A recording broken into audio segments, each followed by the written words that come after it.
제가 몇 가지 질문을 한번 드려볼 텐데요. 괜찮으시면 한번 좀 손을 들어서 표시해 주시기 바랍니다. 여기 나와서 앉아 계신 여러분들 가운데 나는 문제가 있다라고 생각되시는 분들 한번 손 들어 주시기 바랍니다.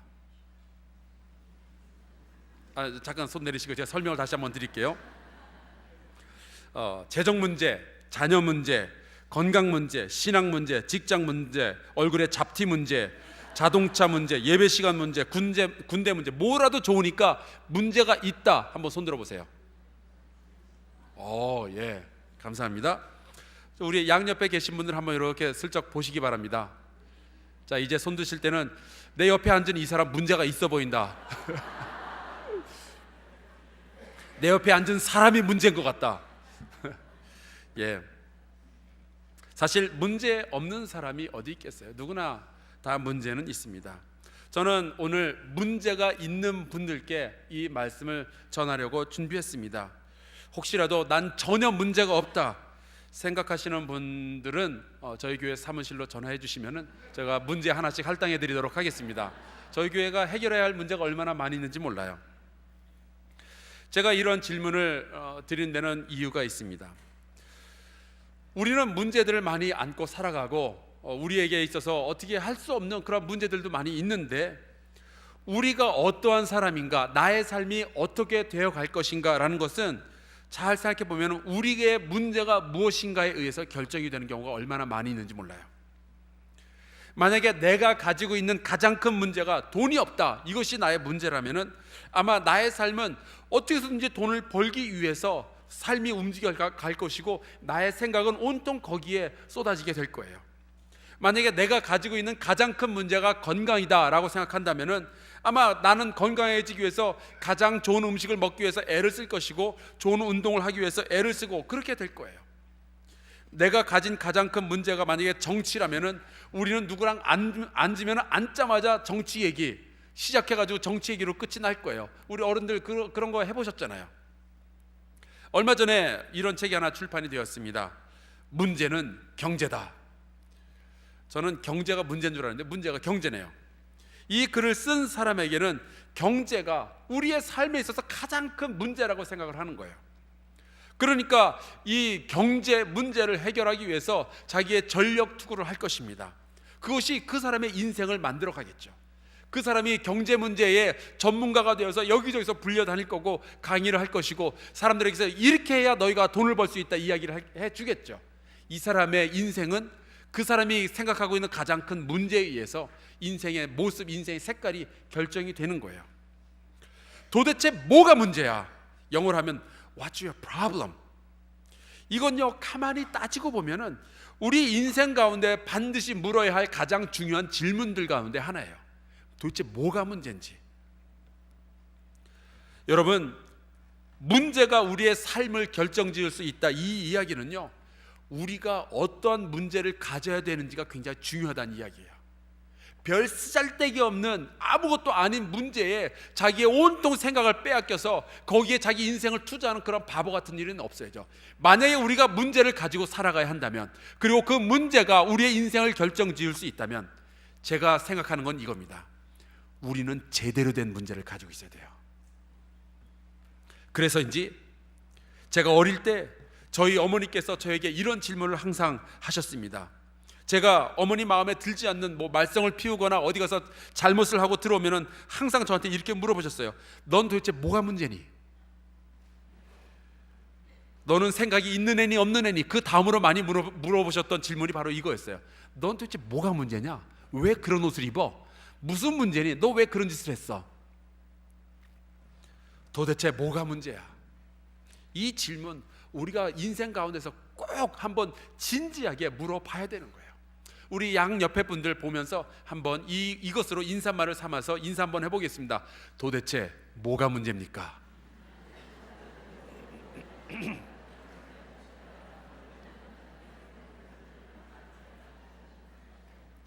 그런데요, 이 질문을 할 때 우리 머릿속에 들어야 하는 생각이 이런 거예요. 나는 과연 내 삶을 소모할 만한 가치가 있는 그러한 문제를 가지고 있는가? 여러분, 어떤 사람들은요, 문제 중에서도 아주 좀 이상한 문제, 예를 들어서 도박, 빚, 이 문제를 해결하기 위해서 평생을 소모하는 사람들이 있어요. 그것도 어떻게 열심히 일을 해서 갚으면 또 말을 안 하겠는데, 도박 빚은 주로 뭘로 갚으려고 그러죠? 어떻게 아세요? 느낌을 아시는 분들처럼 굉장히 많은 사람들이 그 문제를 엉뚱하게 해결하려고 애를 쓰죠. 쓰잘데기 없는 문제에 자기의 시간과 자기의 노력을 전부 다 투자하느라고 자기의 인생을 망쳐버리는 사람들이 있어요. 그러나 하나님의 사람들은 달라야죠. 하나님의 사람들은 기왕의 인생 가운데 문제를 가질 거라면 제대로 된 문제를 가져야 되고, 그 제대로 된 문제가 나의 인생을 제대로 만들어 가야죠. 이사야서 6장에 보면은 하나님이 문제가 있었어요. 어떤 문제인가 하면은 이렇게 말씀을 하십니다. 내가 누구를 보내며 누가 우리를 위하여 갈꼬. 하나님의 일을 할 사람이 없다는 문제를 가지고 계셨을 때 이사야가 이렇게 대답을 합니다. 제가 여기 있사오니 나를 보내소서. 하나님의 문제를 자기의 문제로 끌어안은 사람의 이야기가 바로 이사야의 이야기고, 이사야의 문제는 곧 하나님의 문제였어요. 오늘 우리가 함께 읽은 이 말씀에는 바로 그 문제로 인해서 자기의 인생을 완전히 바꾸어 버린 그러한 사람의 이야기가 있는데, 이 사람이 바로 느헤미야였습니다. 원래 느헤미야는 별로 그렇게 큰 문제가 없이 살아가는 사람이었습니다. 이 사람은 이스라엘 사람이었지만 페르시아의 수도인 수사에 살고 있었던 사람이에요. 수사는 그 당시 가장 강력했던 나라 페르시아의 수도였고, 그곳에서 별 문제 없이 그냥 그럭저럭 잘 살고 있었습니다. 그런데요, 이 사람은 그렇게 잘 살고 있었는데 한편 이스라엘 예루살렘에는 큰 문제가 있었어요. 그곳에는 굉장히 많은 문제가 있었는데, 이 말을 제가 현대식으로 바꿔서 말씀을 드리자면 이런 거죠. 요즘 시리아에서는 내전 문제로 난립니다. 최근에는 이 정부군이 화학 무기를 썼느냐 마느냐 하는 문제로 뉴스가 굉장히 떠들썩한데, 지금 보시는 이 그림이 그 시리아 정부군에 의해서 파괴된 그 거리의 그림입니다. 이스라엘의 예루살렘은 이런 식으로 파괴되었죠. 그리고 지금 보시는 또 다른 그림은 미국 LA에서 그 요즘 그 야구 선수, 제가 이 선수 보는 재미에 아주 참 쏠쏠합니다. 그 류현진 선수의 그 경기를 관람하러 온 한국 팬들의 사진이에요. 안전하고 평화로운 곳에서 자기가 좋아하는 선수의 그 경기를 관람하면서 응원할 수 있는 거 얼마나 좋은 일이에요. 그러니까 느헤미야는 이 LA에 사는 사람들처럼 자기가 좋아하는 것을 보고 느낄 수 있는, 좋아하는 것을 먹을 수 있는 별 문제 없는 그런 삶을 살고 있었어요. 그런데 어느 날 느헤미야는 그의 형제들 가운데 하나를 만나게 됩니다. 이 사람은 최근에 그 예루살렘에 다녀왔던 사람이에요. 그래서 그 사람에게 물어봅니다. 요즘 예루살렘이 어떠냐? 그때 그 형제가 이런 말을 해요. 이스라엘 사람은 환난을 당하고 있고 능욕을 받으며 예루살렘 성은 허물어지고 성문들은 불탔도다. 예루살렘 성은 허물어졌다. 그 말을 들으며 느헤미야의 마음도 같이 허물어지기 시작합니다. 예루살렘 성의 성문들이 불타 없어졌다. 그때부터 느헤미야의 마음속에 불덩어리가 타오르기 시작합니다. 그는 그 자리에 앉아서 그 이야기를 듣자마자 앉아서 울면서 수일 동안 슬퍼하며 금식하며 기도했습니다. 혹자는 그렇게 생각할지 모르겠어요. 성벽이 무너지고 성문이 불탄 거 가지고 뭐 그렇게 수일 동안 슬퍼하며 금식을 하고 그러냐? 고대 사회에서는요, 성벽과 성문이라는 것은 하나의 도시가 제대로 설 수 있느냐 없느냐의 문제였습니다. 성벽과 성문이 제대로 되어 있어야 그 안에서 장사도 할 수 있고요, 직업을 가지고 돈을 벌 수도 있었습니다. 성벽과 성문이 있어야 부유한 사람들은 부유함을 지킬 수 있었고, 사람들은 그곳에서 맛난 음식을 먹으면서 행복을 추구하고 살아갈 수가 있었습니다. 성벽과 성문이 있어야 부모들이 걱정하지 않는 상태에서 아이들은 동네에서 안전하게 놀 수 있었고, 아이들은 그곳에서 교육을 제대로 받을 수 있었던 거예요. 성벽과 성문이 제대로 있어야 사람들은 자기의 신을 위한 성전도 짓고 거기서 예배를 드릴 수 있었습니다. 지금 보시는 이 그림은 그 크로아티아에 있는 한 동네, 오래된 동네인데 이 동네가 저렇게 아름다울 수 있는 것은 그 동네를 둘러싸고 있는 저 성벽이 튼튼하게 지켜주고 있었기 때문이에요. 그러니까 성벽과 성문이라는 것은 아이들의 교육과도 연관이 있고 사람들의 삶의 질에도 연관이 있는 거고, 성벽과 성문이라는 것은 우리의 신앙생활에도 연관이 있는 것이었어요. 성벽과 성문이 없으면 그 도시 안에는 두려움과 폭력과 배고픔과 어두움이 판을 친다는 그러한 의미죠. 신앙생활을 제대로 할 수 있느냐? 그것은 성벽이 있느냐 없느냐에 딸려있는 문제였습니다. 그런데 느헤미야서 1장 3절을 보니까 그 이스라엘 사람들이, 하나님의 백성이 그냥 환난만 당한 것이 아니라 그곳에서 능욕을 받았다고 했습니다. 능욕을 받았다는 것은 많은 이방 민족들에게 손가락질 당하고 창피를 당했다는 이야기예요. 너희는 선택된 백성이라는데, 하나님을 섬기는 백성이라는데 이 꼴이 뭐냐 도대체. 그때 이스라엘 백성들은 할 말이 없었어요. 능욕을 당한 거죠. 너희의 하나님은 지금 어디 있느냐? 너희가 하나님의 백성이 맞느냐? 어쩌면 이스라엘 사람들이 스스로에게 그런 질문을 던졌을지 모르겠어요. 도대체 우리는 왜 이 모양 이 꼴로 살아가고 있는가? 어째서 우리가 살고 있던 이 도시에 성벽은 무너졌고 성문은 불타 없어졌는가? 왜 우리는 여기에 대해서 대답할 말이 없는가? 영적으로 파괴된 삶을 살고 있었습니다. 여러분들은 어떤 문제를 보았을 때 여러분들의 마음이 무너지고 여러분들의 가슴 속에서 불이 불타오르는 것을 느끼시나요? 느헤미야는 이 무너진 예루살렘 성벽과 불타버린 성문, 하나님의 백성들이 당하고 있는 환난과 그 능욕, 그리고 하나님이 욕먹을 것을 생각하니까 그 가슴이 무너져 내렸어요. 그것을 느헤미야는 문제로 삼았습니다. 느헤미야의 문제는 자기의 개인적인 어떤 영화나 부귀 영화나 어떤 명예가 아니었어요. 이 사람의 문제는 어떻게 하면 내가 높은 지위에 올라가서 잘 먹고 잘 사느냐가 아니었습니다. 이 사람의 문제는 내 가정의 문제가 아니었어요. 이 사람이 가지고 있었던 문제는, 이 사람이 그 얘기를 듣고 나의 문제다라고 자기의 인생을 바쳐서 해결해야 할 문제라고 삼았던 것은 바로 자기 동족의 문제였고, 그리고 하나님의 문제였습니다. 느헤미야는 그 무너진 성벽과 불탄 성문을 견딜 수가 없었어요. 그렇다고 해서 느헤미야가 당장 그것을 고치기 위해서 할 수 있는 일도 없었습니다. 사랑하는 성도 여러분, 문제가 뚜렷하게 보이는데, 특별히 하나님의 문제가 보이는데 그 문제를 해결할 능력이 없으면 여러분들은 뭘 해야 될까요? 이거 문제네요. 그걸 모르세요? 기도해야죠. 능력은 없는데 문제가 있으면 기도해야죠. 아멘.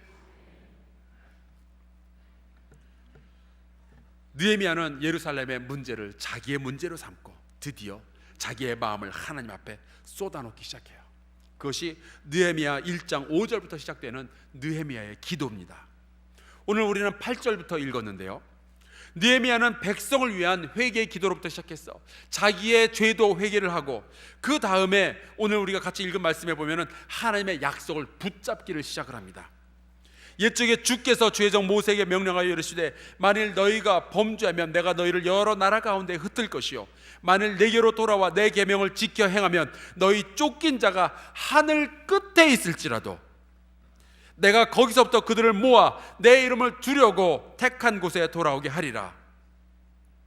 이 하나님의 약속을 이 느헤미야가 기억하고 그 약속의 말씀을 붙잡기 시작하는 거예요. 여러분들, 혹시 여러분들 가운데 문제가 있고, 이거 더 이상 어떻게 해결할 방법이 없다, 그럴 때에도 기도하면서 주님 앞에 나아가시길 바랍니다. 하나님은요, 문제를 해결하여 주시되 하늘 끝에, 벼랑 끝에 거하여 있는 그러한 사람들까지도 돌이키셔서 하나님의 백성으로 삼으시고 하나님께서 다시 한번 구원의 소망을 주시는 분이셔요. 이 기도의 끝에 마지막으로 느헤미야가 이런 말을 합니다. 주여 구하오니 귀를 기울이사 종의 기도와 주의 이름을 경외하기를 기뻐하는 종들의 기도를 들으시고 오늘 종이 형통하여 이 사람들 앞에서 은혜를 입게 하옵소서 하였나니 그때 내가 왕의 술관원이 되었느니라. 느헤미야는 엄청난 크기의 문제를 맞닥뜨렸고 그 동족의 문제, 그 하나님의 백성의 문제, 그리고 하나님의 문제를 나의 문제로 삼았어요. 근데 그게 너무나 컸어요. 하지만 느헤미야는 이 문제 너무 크다, 이거 어떡하나 걱정부터 시작한 것이 아닙니다. 오히려 문제의 크기보다는 그 문제보다 훨씬 크신 하나님의 크기를 생각하기 시작했어요. 하나님의 약속은 어디에 있는지 그것을 먼저 생각을 했습니다. 혹시 여러분들 가운데 문제가 있는 분들, 이 느헤미야를 보고 배우시기 바랍니다. 문제가 크죠? 그러나 그 문제보다 더 큰 것이 하나님이셔요. 그 문제가 가지고 있는 우리를 괴롭히는 능력보다 훨씬 더 큰 것이 하나님께서 그 문제를 해결하실 수 있는 능력입니다. 느헤미야는 하늘의 하나님, 위대하시고 모든 문제보다 더 크신 하나님께 기도드리며 자기의 백성과 자기 죄를 회개하고 하나님의 약속을 붙잡았어요. 그리고 나서 느헤미야가 자기 이 기도를 드리는데 이 부분이 굉장히 재밌습니다. 오늘 종이 형통하여 이 사람들 앞에서 은혜를 입게 하옵소서. 이거는 요것만 딱 떼어서 보면은요, 자기의 성공을 위한 기도예요. 내가 좀 잘되게 해주십시오. 내 지위를 좀 높여주십시오. 내가 돈을 좀 많이 벌게 해주십시오. 내가 권력을 가지게 해주십시오. 이런 기도예요. 얼핏 보면은 이 사람의 기도는 자기의 성공을 위한 기도예요. 그러나 여러분들 이 이야기를 전체를 놓고 보면은 이 사람 가운데는 하나님의 문제를 나의 문제로 삼고 그 문제를 해결하기 위해서 이런 것을 하나님께 기도했던 것을 우리가 볼 수 있습니다. 사랑하는 성도 여러분이요, 우리가 하나님께 많은 것을 구하고 우리의 인생의 성공을 구했을 때 그것이 이루어지지 않는 결정적인 이유 하나가 바로 이것이에요. 우리의 정욕으로 쓰려고 구할 때. 그러나 하나님의 일을 하기 위해서 여러분들이 성공을 구하고, 하나님의 일을 하기 위해서 여러분들이 재물을 구하고, 하나님의 일을 하기 위해서 좋은 사람들을 만나기를 원한다면 하나님께서 그 기도를 들어주실 줄로 믿습니다. 제가 보니까 세상에는 세 종류의 사람들이 있어요. 첫째는 뭔가 만들어내는 사람들이에요. 둘째는요, 그것을 보고 듣기는 하고 말은 하지만 특별히 뭔가 일을 안 하는 사람들이에요. 세 번째는 뭔 일이 일어나는지 전혀 신경 쓰지 않는 사람들이 있어요. 많은 사람들이 이 예루살렘 성이 무너졌다는 이야기 별 신경 안 썼을 거예요. 또 많은 사람들이 그거 참 문제다, 누가 저 문제 좀 해결해야 된다라고 이야기하는 사람들이 있었을 거예요. 그러나 오직 한 사람만이 이 예루살렘의 문제를 두고 볼 수가 없었어요. 그가 바로 느헤미야입니다. 그는 이 문제를 자기의 문제로 삼고 뭔가 해야 된다고 느꼈어요. 단 느헤미야 혼자서는 이 일을 감당할 수 없다는 것을 알았습니다. 이 문제는 느헤미야 혼자가 아니라, 혹은 느헤미야 빼고 하나님 혼자가 아니라 하나님과 느헤미야가 함께 해결해야 된다는 것을 일찌감치 느헤미야가 알았어요. 그래서 기도하기 시작한 거죠. 오늘날을 살아가는 모든 믿는 자들에게 성경이 반복적으로 가르치는 것 중에 하나가 이겁니다. 하나님은 무언가 일을 하기 원하시는데 우리 싹 빼고 하나님 혼자 하시는 것이 아니라 하나님의 백성과 하나님이 함께 일을 하길 원하셔요. 그래서 주거니 받거니 기도 가운데서 대화하고, 하나님이 이 부분을 맡아주시면 하나님의 백성이 이 부분을 맡아서, 그래서 정말로 멋진 일을 이 세상 가운데서 하기를 원하시는 것이 하나님의 뜻이에요. 그래서 하나님은 하나님과 함께 일할 사람들을 계속해서 불러주시는데 이 사람들이 그 부르심에 응답하지 않는 것이 참 큰 문제죠. 사랑하는 성도 여러분이요, 예수님의 제자가 된다는 것은요, 하나님과 내가 함께 무엇을 할 수 있는가, 그것을 배워가는 것이에요. 기도라는 것은요, 하나님하고 나하고 무엇을 함께 할 수 있는지에 대해서 같이 하나님과 대화하는 것입니다. 이 기도를 한 뒤에 느헤미야는 왕의 술 맡은 관원이 되었어요. 이것도 그냥 지나칠 수 없는 이야기죠. 느헤미야는 왕이 마시는 와인들을 모으고 그 맛을 분류하고 그 와인을 왕이 좋아하는지 안 좋아하는지를 잘 살펴서 왕에게 그 좋은 포도주를 주고, 혹이라도 그 포도주 안에 독이 들어있는지를 확인하는 그러한 일을 했습니다. 여러분들 가운데 와인 좋아하는 분들 계시죠? 한번 손 들어보세요. 안 넘어가시네요.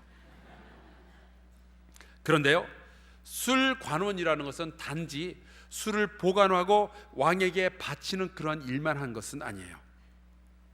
토빗라는 그 유대인의 문서 가운데 보면은 아히카르라는 그 아수르의 술 관원 이야기가 나옵니다. 이 문서에 보면요, 이 아히카르라는 사람은 술뿐만이 아니라 왕의 반지, 이 그 도장이 새겨져 있는 그 반지도 보관하는 그러한 일을 담당했습니다. 다시 말하자면은 이 아히카르라는 사람은 술 관원이지만 동시에 그 나라의 재무부 장관의 일을 같이 겸임을 했다는 거죠. 우리가 생각하면 이상합니다. 아니, 술을 담당하는 사람이 어떻게 나라의 재정까지 같이 돌보느냐? 그런데 그것이 고대 사회의 문화였어요. 어쩌면은 아수르가 더 이상 존재하지 않는 이유 중에 하나가 그건지도 모르겠어요. 술 맡은 사람이 돈까지 관리하니 얼마나 좀 힘들게 했겠어요. 하여간 술 맡은 관원이라는 것은 그 고대 사회에서 가장 굉장히 높은 그러한 공무원이었습니다. 더 나아가서는 왕에게 계속해서 기쁨을 주는 일을 해야 되는 거죠. 그 일을 이 느헤미야가 갖게 된 겁니다. 이른바 성공을 한 거예요. 그러나 그 성공은 개인의 부귀 영화를 위한 것이 아니라 하나님의 문제를 나의 문제로 삼고 이 문제를 해결하기 위해서 기도했던 그 기도의 응답으로서 나타났던 결과였습니다. 그리고 시간이 흘렀어요. 2장 1절에 보니까 아닥사스다 왕 제20년 니산월이 되었다라고 합니다. 느헤미야가 예루살렘 성의 문제에 대해서 들었을 때가 아닥사스다 왕 제20년 기슬르월이라고 되어 있습니다. 우리나라는 좀 그 달의 이름을 부르는 게 좀 재미가 없어요. 1월 달에 특별한 이름이 있나요? 정월. 감사합니다. 2월은요? 그 다음부터 막히죠. 우리는 1월, 2월, 3월 그렇게밖에 이름이 없어요. 그러나 여러분 영어로만 가도 1월, 2월, 3월, 4월 이런 것들이 이름이 있습니다. 6월, 7월, 8월, 그 May, June, July, August 이런 것들이 이름이 있어요. 9월은 뭐죠? September라는 이름이 있잖아요. 이스라엘에도 이 매 1년 12달을 붙이는 이름들이 있었는데 이 키슬르월은 키슬르월에서 4달을 더 지나가면 그 다음에 니산월이 됩니다. 그러니까 키슬르월에 느헤미야가 술 맡은 관원이 되었고 그 이후로 넉 달이 더 지나간 거예요. 넉 달 동안 권력의 맛을 보고 넉 달 동안 부귀 영화의 맛을 보고 넉 달 동안 돈의 맛을 봤으면 이제 흐려질 법도 한데 아니었어요. 느헤미야는 끊임없이 하나님의 문제, 하나님의 백성의 문제, 그것을 자기의 문제로 삼고 이것을 해결하기 위해서 기도해 왔습니다. 드디어 D-Day가 되었어요. 그날 느헤미야가 작정을 하고 얼굴에 슬픔의 기색을 띠고 왕 앞에 나아갑니다. 자기와 가장 가까이서 일했던 사람에게 무슨 안 좋은 일이 일어난 것 같으니까 왕이 넌지시 물어보죠. 어찌하여 얼굴에 수심이 있느냐? 그런데 우리가 이 말을 그냥 슬쩍 들으면 왕이 그 좋아하는 신하를 걱정해서 말을 건넸구나 싶겠지만 여러분 말씀을 잘 살펴보면 이게 소름 끼치는 이야기일 수도 있어요. 잘 보세요. 왕이 이야기하기를 네가 건강이 나쁜 것도 아닌데 왜 얼굴에 수심이 있느냐? 이는 필연 내 마음에 근심이 있음이로다. 요 근심이라는 단어를 바꿔서 이야기하면 너 속으로 뭔가 꿍꿍이가 있구나라는 단어가 됩니다. 이 이야기는 만약에 평소에 왕이 이 사람을 좀 의심하고 있었거나 이 사람을 별로 탐탁지 않게 생각하고 있었다면은 너 혹시 내 술에다가 독 타고 내가 그것을 눈치챌까 봐 너 걱정하고 있는 거 아니냐? 그런 이야기예요. 목이 잘릴 수 있는 그러한 이야기입니다. 그 순간에 그래서 느헤미야는 내가 크게 두려워하여, 그래서 왕 앞에 왕은 만세수를 하옵소서, 그러고서는 자기의 이야기를 고백하기 시작을 하는 거죠. 여러분, 이 이야기에서도 우리가 계속해서 이 말씀을 읽어보면 점점 더 놀라운 이야기들이 나옵니다. 이때 이 느헤미야가 왕에게 이야기를 합니다. 왕이여, 우리 조상들의 묘실이 있는 성읍이 이제까지 황폐하고 성문이 불탔으니 내가 어찌 얼굴에 수심이 없사오리까? 이 이야기도 얼핏 듣기에는 왕이 그렇게 의심을 하니까 이 느헤미야가 대답을 했구나, 그렇게 이야기하고 지나갈 수 있습니다. 하지만요 여러분, 느헤미야는 이 말을 목숨을 걸고 한 이야기예요. 하나님의 문제를 그 가슴속에다 품고 이 문제를 해결하기 위해서 목숨을 걸고 이 이야기를 했습니다. 제가 왜 목숨을 걸었다고 이야기를 하는지 아세요? 예루살렘을 이렇게 황폐하게 만든 장본인이 누군 줄 아십니까? 바로 이 아닥사스다 왕이에요. 에스라 4장에 보면은 아닥사스다 왕, 바로 이 사람이 예루살렘을 파괴하라는 명령을 내렸어요. 그런데 그 왕을 눈앞에다 두고 그 성이 무너졌기 때문에 내가 얼굴에 수침이 가득합니다, 이 이야기를 하는 것은 목숨을 걸었기 때문에 할 수 있는 이야기죠. 감사하게도 아닥사스다 왕이 기억이 잘 안 났는지 어떻게 됐는지 느헤미야에게 물어봅니다. 그러면 네가 무엇을 하길 원하느냐? 성경에 보니까 바로 이 순간 느헤미야가 짧게 기도를 했어요. 내가 곧 하늘의 하나님께 묵도하고 왕에게 아뢰되. 이게 하나님과 함께하는 삶을 살아가는 사람들의 모습이에요. 뭔가 결정을 내리기 전에 내가 어떠한 방향으로 삶을 이끌어 가야 될지 알지 못하는 바로 그 상황에서 하나님께 먼저 기도하고, 내가 누군가에게 무슨 이야기를 하기 전에 하나님께 먼저 기도하고, 그리고 그 다음 행동을 옮기는 바로 그것이 하나님과 함께하는 사람들의 참된 모습입니다. 만약에 우리가 이런 식으로 살아간다면 세상이 어떻게 변할까요? 우리가 먼저 기도하고 자녀에게 이야기하고, 우리가 먼저 기도하고 부모님께 이야기하고, 우리가 먼저 기도하고 상급자에게 이야기하고, 우리가 먼저 기도하고 남편에게 아내에게 이야기한다면 우리가 얼마나 많이 내 말로 인해서 줄 수 있는 상처들을 줄여낼 수 있을까요? 그것이 느헤미야가 했던 일입니다. 그리고 느헤미야가 그 문제에 대해서 이야기하고 느헤미야의 소원에 대해서 이야기를 합니다. 그런데요, 이 느헤미야의 말을 가만히 살펴보면은 이건 정말이지 목숨이 두 개라도 부지할 수 없는 그러한 이야기들을 해요. 지금 느헤미야는 왕이여, 당신이 망가뜨려 놓은 그 도시 때문에 내가 수심에 가득 찼습니다. 그러면 내가 무엇을 하여 주길 원하느냐? 그때부터 이 느헤미야가 하는 이야기를 보면요, 야, 정말로 겁이 없어요. 이런 이야기를 해요. 왕이여, 나에게 휴가를 먼저 좀 주십시오. 그래서 내가 당신이 망가뜨린 그 예루살렘을 고치고 돌아오게 해 주십시오. 그런데 우리가 같이 읽지는 않았지만 이 말씀의 뒷부분을 보면요, 2장에 이런 말씀이 나와요. 나에게 휴가를 주시는데 휴가를 그냥 나 혼자 다녀오지 않게 하시고, 혹시 가다가 강도 만날지 모르니까 나한테 경호원을 좀 붙여주십시오. 그리고 경호원을 붙여주고, 그 다음에 내 돈 가지고 고치기 힘들고 또 너무 어마어마한 돈이 들어가니까 왕이여, 당신 돈을 좀 주십시오. 당신 크레딧 카드 좀 내주셔서 내가 가서 이렇게 그 재료도 뽑고 해서 다 고치고 돌아올 수 있도록 배려해 주십시오. 이건 정말 간이 배 밖으로 나오지 않았으면 할 수 없는 이야기인데 그 이야기를 했어요. 왜요? 느헤미야가 가지고 있었던 그 하나님의 문제는 자기의 목숨보다 더 중요했기 때문이에요. 그것을 해결하기 위해서라면 나의 목숨까지도 내어놓을 수 있다는 그 마음을 가졌기 때문이에요. 내가 이 문제를 해결하지 않고서는 잠을 잘 수가 없다. 내가 이 하나님의 문제를 나의 문제로 삼았으니 내가 이것을 하나님과 함께 해결하지 않고서는 내가 편안하게 발을 뻗고 누워서 잠을 잘 수가 없다. 그랬더니 어떤 결과가 나왔는지 아세요? 2장 8절의 끝에 보니까 이런 말씀이 있어요. 내 하나님의 선한 손이 나를 도우심으로 왕이 허락하고. 할렐루야. 여러분, 성경을 보면 반복되는 내용들 중에 또 이런 것이 있습니다. 다윗은요, 골리앗이 하나님을 모욕하는 그것을 견딜 수가 없는 문제라고 생각을 했어요. 그래서 골리앗과 싸움을 하러 나아갑니다. 에스더는요, 하나님의 백성 유다 민족이 몰살당하는 것을 견딜 수 없는 문제, 자기의 문제로 삼았어요. 자기는 왕궁에서 편안하게 살 수 있었어요. 그러나 하나님의 문제를, 하나님의 백성의 문제를 자기의 문제로 삼았기에 내가 죽으면 죽겠노라 하면서 왕 앞으로 나아가서 담대하게 왕 앞에서 이야기를 합니다. 모세는요, 이스라엘 백성이 이집트에서 고통당하고 있는 것, 하나님께서 그것을 문제 삼으셨어요.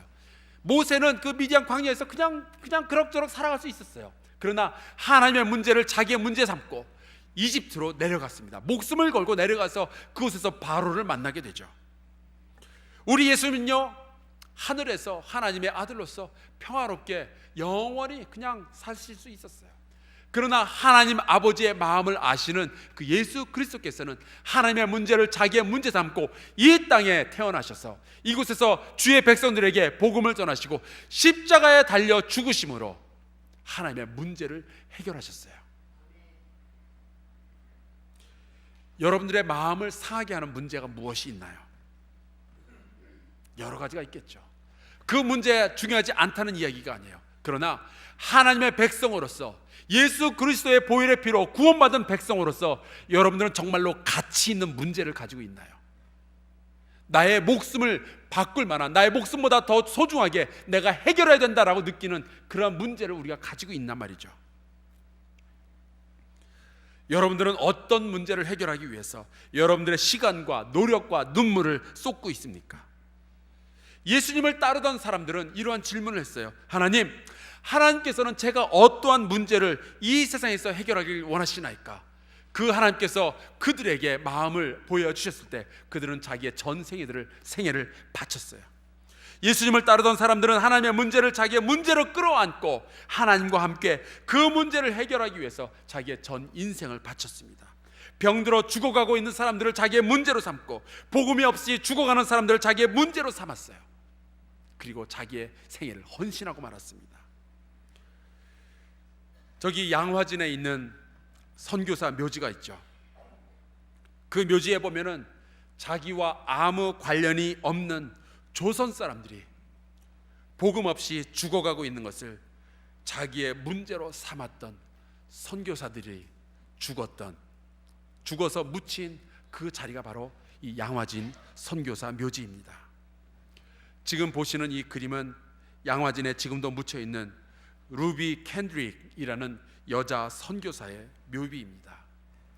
이 묘비에 보면 이렇게 쓰여져 있어요.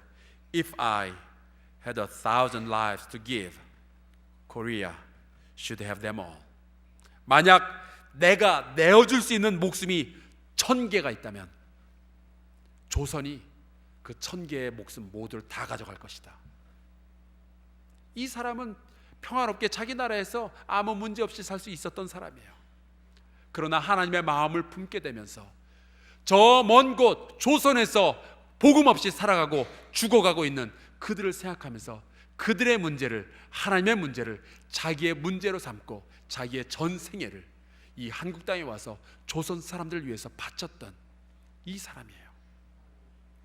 조선 사람들, 일본에 의해서 자유를 잃어버리고 조선 사회의 양반 문화에 의해서 억눌리고 신분과 성별의 차별에 의해서 묶였던 사람들, 그들의 문제를 자기의 문제로 삼았던 사람들, 그들이 지금 양화진 선교사 묘지에 묻혀 있습니다.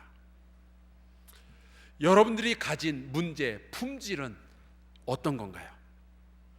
제가 아는 사람들 중에 하나는 운전을 하는데 파리 한 마리가 차 안에서 날아다니는 것을 굉장한 문제로 생각을 했어요. 여러분들 그런 경험이 있으신가요? 운전하는데 귀찮게 파리가 왱왱 날아다니는 거, 신호등에 쓸 때마다 그걸 어떻게 잡아보려고 애를 썼었어요. 그러다가 어느 순간 운전을 안전하게 한다는 문제보다 파리가 날아다닌다는 문제가 더 크게 보이기 시작했어요. 그래서 결국 이 사람은 사고로 이어지게 되었습니다. 문제가 삶을 결정하는 게 맞죠. 그리고 어떤 문제를 내가 귀중하게 생각하느냐가 나의 인생, 나의 운명을 결정지을 수 있습니다. 혹시 우리가 운전하다가 도중에 파리를 더 중요한 문제로 생각하는 그러한 사람들처럼 살아가고 있지 않은가요? 별것 아닌 나의 인생의 문제, 거기에 매달려서 하나님의 마음은 모른 채 하고, 하나님의 문제는 내가 모른 채 하고, 동족의 문제도 내가 모른 채 하고, 저 멀리에서 하나님을 알지 못하고 예수 그리스도를 알지 못하고 죽어가는 사람들의 문제를 전혀 신경 쓰지도 않는 그런 삶을 우리가 혹시 살아가고 있지 않은가요? 이 세계를 돌아보면은 무너진 성벽과 같고 불타버린 성문과 같은 곳이 너무나도 많이 있습니다. 하나님께서 가슴 아파하시는 그러한 일들이 많이 있어요. 하나님께서 문제 삼는 그러한 곳들이 많이 있습니다. 시리아에서는 내전이 일어나 여자들과 아이들이 지금도 죽음을 당하고 있고요. 인도에서는 굶주려 죽어가는 아이들이 하루에 수천 명씩 되어가고 있고요. 이집트에서는 동족이 정치적 문제로 서로 죽이고 있고요. 저 멀리 무슬림의 국가에 가보면은 종교의 이름으로 사람들을 억압하고 사람들을 죽이고 그런 일들이 비일비재하게 일어나고 있습니다. 그것이 우리의 문제가 전혀 아니란 말인가요? 하나님의 마음은, 하나님의 눈은 그곳에 머무르고 있고 누가 이 문제를 나를 위하여 해결할고 기다리고 계시는데 우리가 그 하나님의 마음을 전혀 모른 척하고 살아갈 수 있단 말인가요? 만약에 그런 것들이 전혀 우리의 문제가 아니라면 우리는 우리의 신앙을 다시 한번 점검해 봐야 돼요. 부디 하나님께서 여러분들에게 복을 주사 하나님의 문제를 우리의 문제로 삼고, 하나님의 마음이 무너지는 곳에서 우리의 마음도 같이 무너지고, 하나님이여 나를 보내사 나로 하여금 이 문제를 해결하게 하옵소서 하는 그 강렬한 마음이 여러분들 가운데도 있기를 간절히 바랍니다. 오늘 우리가 함께 읽었던 교동문의 이사야서 58장의 말씀에 이런 것이 있습니다. 줄인 자에게 내 심정이 통하며 괴로워하는 자의 심정을 만족하게 하면 내 빛이 흑암 중에서 떠올라 내 어둠이 낮과 같이 될 것이며, 여호와가 너를 항상 인도하여 메마른 곳에서도 내 영혼을 만족하게 하며 내 뼈를 견고하게 하리니 너는 물된 동산 같겠고 물이 끊어지지 아니하는 샘 같을 것이라. 하나님의 문제를 나의 문제 삼고 하나님과 함께 그 문제를 해결해 나가기 원하는 우리 모든 성도들이여, 이 복을 받으시기를 주의 이름으로 축원합니다.